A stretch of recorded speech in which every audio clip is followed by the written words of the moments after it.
औज़ुबिल्लाहिमिनश्शैतानिर्रजीम बिस्मिल्लाहिर्रहमानिर्रहीम। अल्लाह जल्ल शानहू दे नाम दे नाल अल्हम्दुलिल्लाहि रब्बिल आलमीन वल आक़िबतुल मुत्तक़ीन अस्सलातु वस्सलामु अला रसूलिल करीम। दोस्तों अस्सलामु अलैकुम। डॉक्टर नसीर कल हाज़िर CNP न्यूज़। दोस्तों कल परसों लोग ईद की खुशियां मना रहे सन, बड़ी खुशखबरी चलन रही सी उन्होंने पाकिस्तानियों वास्ते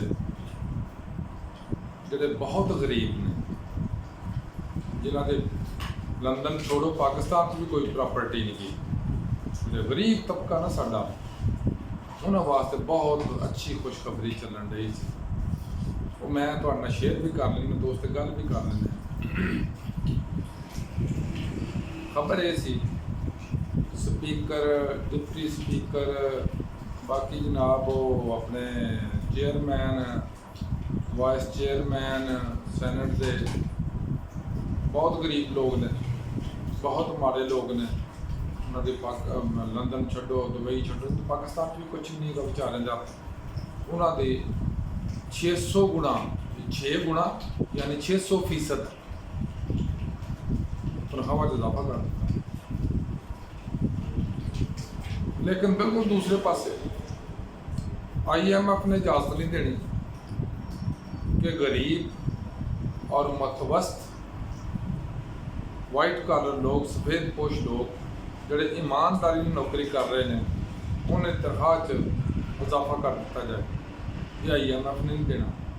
लेकिन IMF की ऐसी दी तैसी कि वो ये ना मुख्तदरिया वास्ते जो उच्चे उच्चे अहदे पर बैठे ने, वजीर ने, वजीर आला ने, वजीर आजम ने, मशीर ने, MN ने, MPA, चेयरमैन, स्पीकर, जज वगैरह वगैरह, इन्होंने तनख्वाह तो वाकई ज़्यादा होनी चाहिए, क्योंकि उन्होंने तो तंगी नहीं होनी चाहिए किसी हिसाब न। जी उन्होंने तंगी आई तो फिर गरीबों का साह किस तरह घुटणगे? फिर तो अपना साह तो सोचणगे ना। इस वास्ते गौरमेंट बड़ी सियाणी, बड़ी चंगी है गौरमेंट साडी। उन्होंने जिमीदार तबके का बेड़ा गर्क करके रख दिता। जिहड़े उजरत ते लोग काम करते उन्होंने पट्ठा बिठा के रख दिता। जिहड़े मिल्लां च मजदूर सन उन्होंने तय पैंचा कर छड्डिया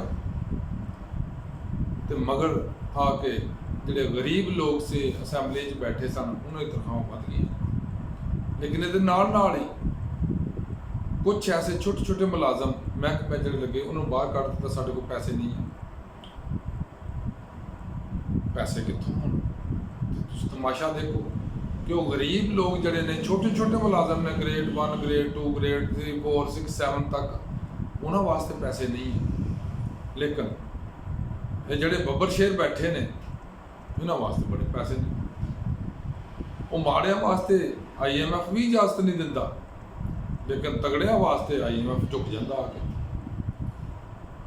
कल एशियाई बैंक ने या किसी किन्ने एक सुन रहा सा खबर, उन्हें एक खबर दी है कि पाकिस्तान च पता नहीं किन्ने अरब, किन्ने 100 अरब, मतलब 100 सी, किन्ने 2200 अरब सी या किन्ने अरब सी जिमींदारों का इन्ना नुकसान होया।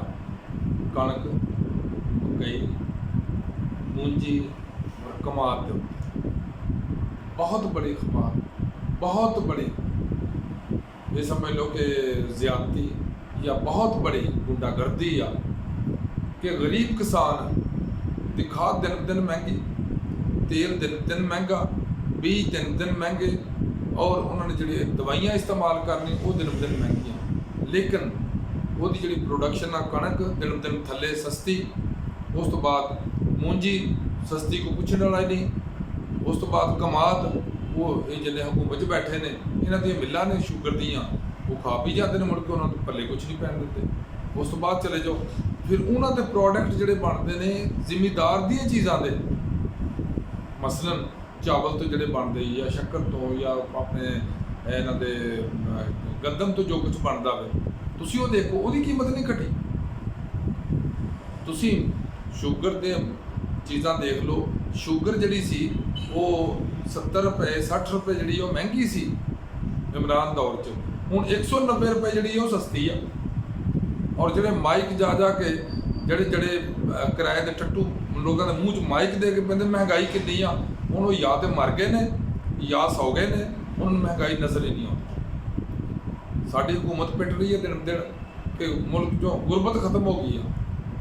ਉਹ ਖੁਦਾ ਦਿਓ ਬੰਦਿਓ, ਇਹ ਨਾ ਕਹੋ ਗੁਰਬਤ ਖਤਮ ਹੋ ਗਈ, ਇਹ ਕਹੋਗੇ ਗਰੀਬ ਖਤਮ ਹੁੰਦਾ ਜਾ ਰਿਹਾ। ਉਹ ਕਹਿੰਦੇ ਆ ਅਸੀਂ ਕਿਸਾਨਾਂ ਦਾ ਬੜੀ ਮਦਦ ਕਰ ਰਹੇ ਹਾਂ, ਉਹ ਕਹੋ ਕਿਸਾਨਾਂ ਦਾ ਅਸੀਂ ਪੱਠਾ ਬਿਠਾਉਣ ਡਏ ਆ।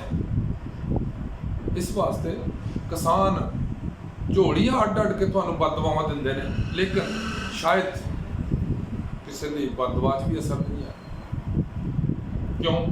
ਤੁਹਾਡੇ ਮਗਰ ਸ਼ਾਇਦ ਦੁਆਵਾਂ ਚੰਗੀਆਂ ਤਕੜੀਆਂ ਲੱਗੀਆਂ। ਜਿਸ ਮੁਲਕ 'ਚ ਇਨਸਾਫ ਨਹੀਂ ਹੈ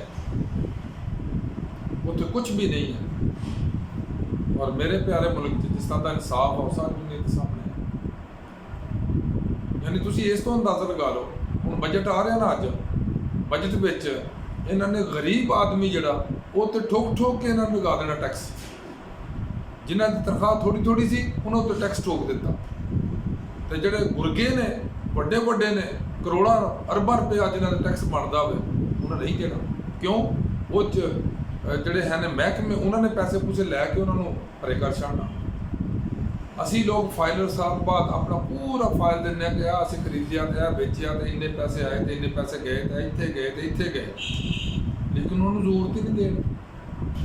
ਉਹਨਾਂ ਦੇ ਜਿਹੜੇ ਗੁਰਗੇ ਨੇ ਇਹਨਾਂ ਦੇ ਕਦੀ ਤੁਸੀਂ ਗੋਸ਼ਵਾਰੇ ਦੇਖੋ, ਚੈੱਕ ਕਰਕੇ ਦੇਖੋ ਕਦੀ, ਅਗਰ ਇਜਾਜ਼ਤ, ਵੈਸੇ ਤਾਂ ਇਜਾਜ਼ਤ ਨਹੀਂ ਹੋਣੀ ਕਿਸੇ ਨੂੰ, ਉਹਦੇ 'ਚ ਉਹਨਾਂ ਦਾ ਟੈਕਸ ਤੇ ਬਣਨਾ 100ਵਾਂ 'ਚ, ਜੋ ਬੜਾ ਬਣ ਕੇ 1000 'ਚ ਬਣ ਚੁੱਕਾ, ਜਦੋਂ ਕਿ ਉਹਨਾਂ ਤੇ ਕਰੋੜਾਂ ਰੁਪਏ ਟੈਕਸ ਬਣਦਾ।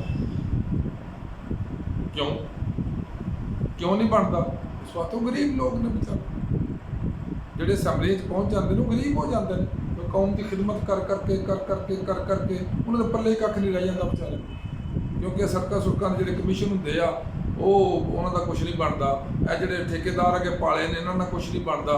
ਔਰ ਜੋ ਤਕਰੀਆਂ ਤਬਾਦਲੇ ਜੋ ਕੁਝ ਵੀ ਕਰੀ ਜਾਂਦੇ ਆ, ਕੱਖ ਨਹੀਂ ਉਹਨਾਂ ਦਾ ਬਣਦਾ ਵਿਚਾਰੇ। ਗਰੀਬ ਲੋਕ ਨੇ। ਇਸ ਵਾਸਤੇ ਉਹਨਾਂ ਦੀ ਤਨਖਾਹਾਂ 6 ਗੁਣਾ ਵਧਾਉਣੀਆਂ ਪਈਆਂ ਨੇ ਗੌਰਮੈਂਟ ਨੂੰ, ਕਿਉਂਕਿ ਗੌਰਮੈਂਟ ਵੀ ਤਾਂ ਉਹਨਾਂ ਦੀ ਹੈ ਨਾ। ਅਗਰ ਸਾਡੇ ਗਰੀਬਾਂ ਦੀ ਗੌਰਮੈਂਟ ਹੁੰਦੀ, ਸਾਡੇ ਵੋਟਾਂ ਨਾਲ ਗੌਰਮੈਂਟ ਬਣੀ ਹੁੰਦੀ, ਉਹਨੂੰ ਸਾਡਾ ਅਹਿਸਾਸ ਹੁੰਦਾ, ਕਿਉਂਕਿ ਉਹਨਾਂ ਦੇ ਵੋਟਾਂ ਨਾਲ ਤੇ ਅੱਗੇ ਅਦਾਰੇ ਚੱਲਣ ਡਏ ਨੇ, ਉਹਨਾਂ ਦੇ ਵੋਟਾਂ ਨਾਲ ਹੀ ਹਕੂਮਤ ਚੱਲਣ ਡਈ ਹੈ। ਇਸ ਵਾਸਤੇ ਉਹਨਾਂ ਦੇ ਪੈਸੇ ਤਾਂ ਵਧਣੇ ਚਾਹੀਦੇ, ਤਨਖਾਹ ਵਧਣੀ ਚਾਹੀਦੀ ਹੈ, ਤਾਂ ਕਿ ਹਰ ਬੰਨਿਓ ਕਿਸੇ ਬੰਨੇ ਤਕਲੀਫ ਤੇ ਨਹੀਂ ਹੋਣੀ ਚਾਹੀਦੀ ਨਾ ਇਹੋ ਜਿਹੀ ਗੌਰਮੈਂਟ। ਲੇਕਿਨ ਅਫਸੋਸ ਦੀ ਗੱਲ ਇਹ ਆ ਕਿ ਇਸ ਕੌਮ ਨੂੰ ਪਤਾ ਨਹੀਂ ਸਾਡੀ ਬਦਵਾਲੀਆਂ ਕੀ ਨੇ, ਅਸੀਂ ਕਿੱਡੇ ਕੁ ਵੱਡੇ ਗੁਨਾਹਗਾਰ ਆ, ਅਸੀਂ ਕਿੱਡੇ ਵੱਡੇ ਖਰਾਬ ਲੋਕ ਆ। ਸਾਡੇ ਉੱਤੇ ਇਹੋ ਜਿਹੇ ਲੋਕ ਮੁਸੱਲਤ ਅੱਲਾਹ ਤਾਲਾ ਨੇ ਕੀਤੇ ਖਰਾ ਕਿੱਥੋਂ ਹੋਏ ਨੇ? ਉਹ ਕੀਤੇ ਨੇ ਜਿਹੜੇ ਸਾਡੀ ਜ਼ਰੂਰਤ ਨੂੰ ਜ਼ਰੂਰਤ ਨਹੀਂ ਸਮਝਦੇ, ਲੇਕਿਨ ਆਪਣੀ ਜ਼ਰੂਰਤ ਨੂੰ ਹੀ ਜ਼ਰੂਰਤ ਸਮਝਦੇ ਨੇ। ਔਰ ਉਹਦਾ ਨਾਮ ਦਿੱਤਾ ਜਾਂਦਾ ਕਿ ਮੁਲਕੋ ਕੌਮ ਦੀ ਖਾਤਰ ਅਸੀਂ ਕਰ ਰਹੇ ਹਾਂ। ਬਿਊਰੋਕਰੇਟਾਂ ਜਿਹੜੇ 17ਵੇਂ ਗ੍ਰੇਡ 'ਚ ਬੈਠੇ ਨੇ, ਉਹਨਾਂ ਨੂੰ ਕਰੋੜ ਰੁਪਏ ਦਾ ਡਾਲਾ ਲੈ ਕੇ ਦੇ ਦਿੱਤਾ, ਜਦੋਂ ਕਿ ਉਹਨਾਂ ਨੂੰ ਸੁਜ਼ੂਕੀ ਵੀ ਜ਼ਰੂਰੀ ਨਹੀਂ ਸੀ। ਕਰੋੜ ਰੁਪਏ ਅਰਬਾਂ ਰੁਪਇਆ ਬਰਬਾਦ ਕਰਤਾ ਇਸ 'ਤੇ। ਕਿੱਥੋਂ? ਟੈਕਸ, ਸਾਡੇ ਟੈਕਸ ਤੇ। ਉਹਦੇ ਨਾਲ ਨਹੀਂ ਸਰਿਆ ਤੇ ਕਰਜ਼ਾ ਲੈ ਲਿਆ, ਕਿਉਂਕਿ ਇਹ ਕਿਹੜਾ ਨੇ ਦੇਣਾ? ਉਹ ਤੇ ਅਸੀਂ ਲੋਕਾਂ ਦੇ ਖੂਨ ਤੋਂ ਨਿਚੋੜਨਾ ਨਾ। ਹੁਣ ਬਜਟ ਆ ਰਿਹਾ ਨਾ, ਦੇਖਿਓ ਕੀ ਕੁਝ ਬਣਨਾ ਸਾਡੇ ਲੋਕਾਂ ਨਾਲ। ਪੈਨਸ਼ਨਰ ਤੇ ਅੱਗੇ ਉਹਦੇ ਵਿਚਾਰੇ ਜਿਹੜੀ ਕੋਈ ਗੁਜ਼ਾਰਾ ਹੁੰਦਾ ਸੀ ਉੱਤੇ ਟੈਕਸ ਨਹੀਂ ਸੀ ਹੈ, ਕਮਾਉਣ ਉੱਤੇ ਵੀ ਟੈਕਸ ਲਾ ਦਿਆ। ਅੱਗੇ ਜਿਹੜੇ ਛੋਟੀ ਤਨਖਾਹ ਵਾਲੇ ਸੀ ਉਹਨਾਂ 'ਤੇ ਟੈਕਸ ਨਹੀਂ ਸੀ ਆ, ਉਹਨਾਂ 'ਤੇ ਵੀ ਲਗਾ ਦਿੱਤਾ। ਟੈਕਸ ਸੁਣਿਆ ਮਾਸਟਰਾਂ ਛੋਟੇ ਗ੍ਰੇਡਾਂ ਤੇ ਸਾਰਿਆਂ 'ਤੇ ਕੱਟਿਆ ਗਿਆ।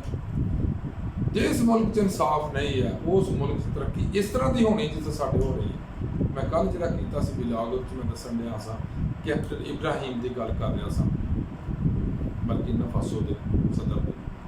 ਉਸ ਬੰਦੇ ਨੇ 2 ਸਾਲ 'ਚੋਂ ਆਪਣੇ ਮੁਲਕ ਨੂੰ ਕਿੱਥੋਂ ਤੱਕ ਕਿੱਥੇ ਲੈ ਆਂਦਾ, ਲੇਕਿਨ ਉਹਦੇ ਨਾਲ ਸਾਰਾ ਯੂਰਪ ਦੇ ਖਿਲਾਫ ਹੋ ਗਿਆ, ਸਾਰੇ ਵੱਡੇ ਉਹਦੇ ਖਿਲਾਫ ਹੋ ਗਏ। ਇਸੇ ਤਰ੍ਹਾਂ ਜਿਸ ਤਰ੍ਹਾਂ ਇਮਰਾਨ ਖਾਨ ਦੇ ਸਾਰੇ ਖਿਲਾਫ ਹੋ ਗਏ ਸੀ। ਕਿਉਂ? ਇਮਰਾਨ ਖਾਨ ਨੇ ਆਪਣੇ ਮੁਲਕ ਲਈ ਸੋਚਿਆ, ਇਸਲਾਮ ਲਈ ਸੋਚਿਆ, ਦੀਨ ਲਈ ਸੋਚਿਆ, ਪਾਕਿਸਤਾਨੀ ਲਈ ਸੋਚਿਆ, ਔਰ ਗੈਰ ਮੁਲਕੀ ਸਾਡੇ ਦੂਸਰੇ ਮੁਲਕਾਂ 'ਚ ਪਾਕਿਸਤਾਨੀ ਓਵਰਸੀਜ਼ ਜਿਹਨਾਂ ਨੂੰ ਕਹਿੰਦੇ ਆ, ਓਵਰਸੀਜ਼ ਪਾਕਿਸਤਾਨੀ, ਉਹਨਾਂ ਵਾਸਤੇ ਸੋਚਿਆ। ਉਹਨੂੰ ਚੁੱਕ ਕੇ ਵਾਲ ਦੀ ਤਰ੍ਹਾਂ ਮੱਖਣ ਚੋਂ ਕੱਢ ਕੇ ਬਾਹਰ ਮਾਰਿਆ। ਇਸੇ ਤਰ੍ਹਾਂ ਮੈਨੂੰ ਫਿਕਰ ਆ ਕਿ ਇਸ ਕੈਪਟਨ ਇਬਰਾਹੀਮ ਵਿਚਾਰੇ ਨੂੰ ਕਿਤੇ ਇਸ ਤਰ੍ਹਾਂ ਹੀ ਨਾ ਕਰਵਾ ਦੇਣ। ਦੋਸਤੋ, ਅੱਲਾਹ की दुआ भी करो, अल्लाह ताला मेरे मुल्क की मेरे मुल्क के लोगों की हिफाजत फरमाए। अल्लाह ताला सानू दीन इस्लाम ते चलने तौफीक दे और सानू और साडे मुक्तदरिया नू इंसाफ की तौफीक दे। अल्लाह अकबर, अल्लाह हाफिज़, अस्सलाम वालेकुम।